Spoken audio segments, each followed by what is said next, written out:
आप सभी को नमस्कारम।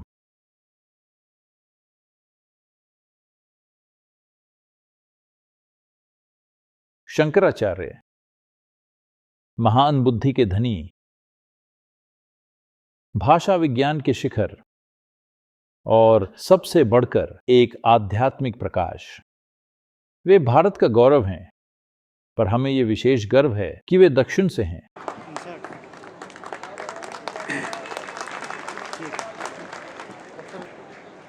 उनका ज्ञान और बोध अखंड है और वे मानवता के लिए एक दिव्य प्रकाश हैं। ऐसे महापुरुष तैयार कैसे होते हैं? स्पष्ट है कि अगर कोई इतनी छोटी उम्र में इस स्तर का ज्ञान दिखाता है, अपने छोटे से जीवन में वे देश के हर कोने तक पैदल गए थे। आज हम हवाई जहाजों से आए हैं, पर वे पैदल चले थे, भारत के दक्षिणी छोर से यहां तक और आगे उत्तर में और पूर्व व पश्चिम में। इस स्तर की ऊर्जा, ये उत्साह और ये ज्ञान, इसका मूल स्रोत क्या है? सिर्फ एक पहलू को देखें तो वे एक गांव से आते हैं जो आज कालड़ी नाम का एक छोटा शहर है। कालड़ी शब्द का अर्थ है पैरों के नीचे। यही इस संस्कृति का मौलिक स्वभाव है। भारत का अर्थ है हमने हमेशा ईश्वर के चरणों में रहने का तरीका सीखा, हमेशा कालड़ी बने रहना, यानी अहंकार भरे दिखावे की संस्कृति नहीं, बल्कि सहज भक्ति की संस्कृति। इसी तरह बस इसी एक पहलू से हम महापुरुषों को जन्म दे सकें। यही परंपरा रही है, इस राष्ट्र की यही संस्कृति रही है कि हमने शिखर पर बैठकर नहीं, बल्कि चरणों में रहकर चीजें सीखी। चरणों में रहकर हम विकसित हुए, चरणों में रहकर ही हम खिल पाए, चरणों में रहकर ही हम लंबे समय तक बाकी दुनिया के लिए मार्गदर्शक बने रहें। अब समय आ गया है कि हम यही संस्कृति वापस लाएं। हम उस भक्ति को और विनम्रता के भाव को वापस लाएं जिसने इस संस्कृति को बहुत कुछ दिया है, यानी हम झुकना सीखें। कोई फर्क नहीं पड़ता, चाहे ईश्वर हो या पुरुष या स्त्री या बच्चा या पशु या पेड़ या पत्थर, हम हर चीज को झुककर प्रणाम करना सीखें। यही हमारी शक्ति रही है, यही हमारा मार्ग रहा है, यही हमारे विकास और आत्मज्ञान की प्रक्रिया और तरीका रहा है। आज की दुनिया में यह समझना बहुत जरूरी है कि इस सारे ज्ञान और बुद्धि का मूल विश्वास या भरोसा नहीं है, बल्कि आत्मज्ञान है।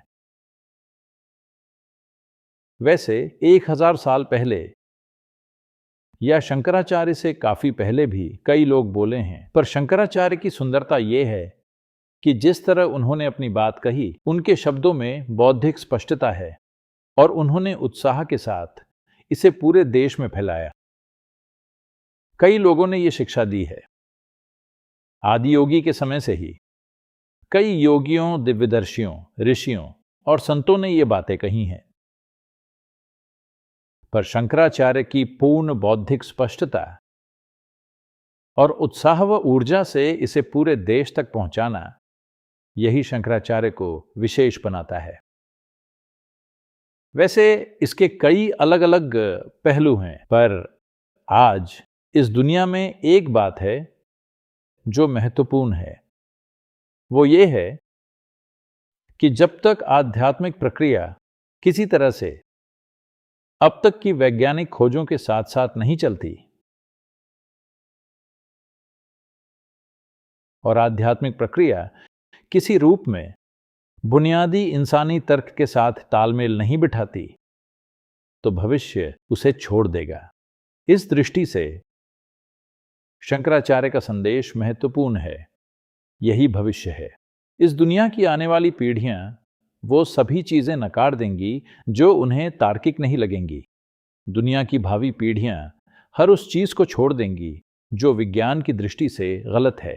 तो इस अर्थ में शंकर बहुत महत्वपूर्ण हो जाते हैं। कई गलतफहमियां हैं, मैं उनके लिए कम से कम एक भ्रम दूर कर देता हूं। मुझे लगता है कि ये उनके प्रति हमारा ऋण है। लोग अक्सर पूछते हैं, ये उन्होंने कैसी अजीब बात कही है? क्योंकि उन्होंने हर चीज को माया कहा है, जिसकी व्याख्या ये हो रही है कि माया यानी वो जो है ही नहीं। माया यानी न होना या अभाव नहीं होता। माया यानी एक भ्रम। माया यानी आप उसे वैसा नहीं देख रहे जैसा वो है। आप उसे वैसा देख रहे हैं जैसा आपके जीवित रहने के लिए अच्छा है, पर आप उसका असली स्वरूप नहीं देख रहे। आज आधुनिक भौतिक विज्ञान आपको बता रहा है कि पूरा ब्रह्मांड एक ही ऊर्जा का जाल है। जब हम माया कहते हैं तो यहां हम इस शरीर के साथ हैं जो ठोस प्रतीत होता है, पर हर दिन रोजाना जो खाना आप खाते हैं, जो पानी आप पीते हैं और जिस हवा में आप सांस लेते हैं, इस शरीर का 7% हिस्सा रोजाना बदल जाता है। यानी 2 हफ्तों में आपका पूरा शरीर बदल जाता है और आपके तंत्र में कुछ नया आ जाता है। इस शरीर में जो परमाणु हैं उनका लगभग 100% एक वर्ष में बदल जाता है। यानी हर साल आपके पास मौलिक रूप से एक बिल्कुल नया शरीर होता है, पर आपके अनुभव में यह वैसा ही लगता है। यही माया है। ऐसा ही बाकी के ब्रह्मांड के साथ भी है। जिस तरह से आप इसे देख रहे हैं, महसूस कर रहे हैं, 5 इंद्रियों के माध्यम से दुनिया को जान रहे हैं, वो सच्चाई से बिल्कुल अलग है। यही भ्रम है। जैसे हम मृग तृष्णा देखते हैं, आप सड़क पर गाड़ी चला रहे हो तो दूर पानी होने का आभास होता है। खैर, जब आप वहां जाते हैं तो पानी बिल्कुल नहीं होता, पर ऐसा नहीं है कि वहां कुछ था ही नहीं। वहां कुछ रेडिएशन था जिसने ये भ्रम पैदा किया। तो यही माया है।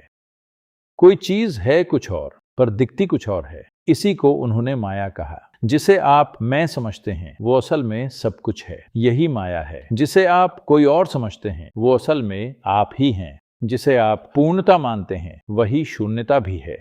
वो इस माया की बात कर रहे हैं। आज आधुनिक विज्ञान एक लंबे सफर के बाद उसी के साथ साथ चलने लगा है जो शंकराचार्य ने और अतीत के कई ऋषियों ने हमें बताया है। तो यही इस दुनिया का भविष्य होगा। एक बहुत सुंदर कहानी है महाभारत की जो आप सभी जानते होंगे। मैं वापस कालड़ी पर आता हूं क्योंकि हम दक्षिण के रहने वाले हैं, यानी हम भारत माता के चरणों में हैं और इसका हमें कई तरह से बहुत सुंदर फल मिला है। आपको वो कहानी याद होगी जो अक्सर हमारी दादियां सुनाती थीं। जब अर्जुन और दुर्योधन कृष्ण से कुरुक्षेत्र युद्ध के लिए मदद लेने पहुंचे तो एक सिर के पास खड़ा हुआ और दूसरे ने चरणों में खड़ा होना चुना। उसी पल सब तय हो गया। उस दोपहर जब अर्जुन चरणों में झुके तभी वे युद्ध जीत गए। यही इस राष्ट्र का महत्व है कि झुककर हम ऊपर उठते हैं, न कि दूसरों को पीछे धकेल कर। हम ऊंचे उठते हैं क्योंकि हम हर चीज के सामने झुकते हैं, क्योंकि यही हमारा मूल स्वभाव है। हम कालड़ी हैं। शंकराचार्य कालड़ी नामक गांव से हैं। ये बहुत ही प्रतीकात्मक और महत्वपूर्ण है। और अब हम मध्य प्रदेश में हैं जो भारत का हृदय स्थल है। शिवराज जी इसे आध्यात्मिक हृदय स्थल बनाने की कोशिश कर रहे हैं, क्योंकि अब समय आ गया है कि आध्यात्मिक ज्ञान पहाड़ों से उतरकर शहरों, कस्बों, गांवों और सबसे बढ़कर लोगों के मन और हृदय में आए, क्योंकि यही हमारी सबसे बड़ी पूंजी होगी। यही हमारे देश का भविष्य होगा। और अगर हम ये काम कर लें तो पूरी दुनिया इस राष्ट्र से मार्गदर्शन मांगेगी। आज का दिन बहुत अद्भुत है क्योंकि आदि शंकराचार्य की चेतना फिर से जागृत हुई है देश के इस हिस्से में। मुझे विश्वास है कि इससे पूरा विश्व प्रकाशित होगा। आपका बहुत बहुत धन्यवाद।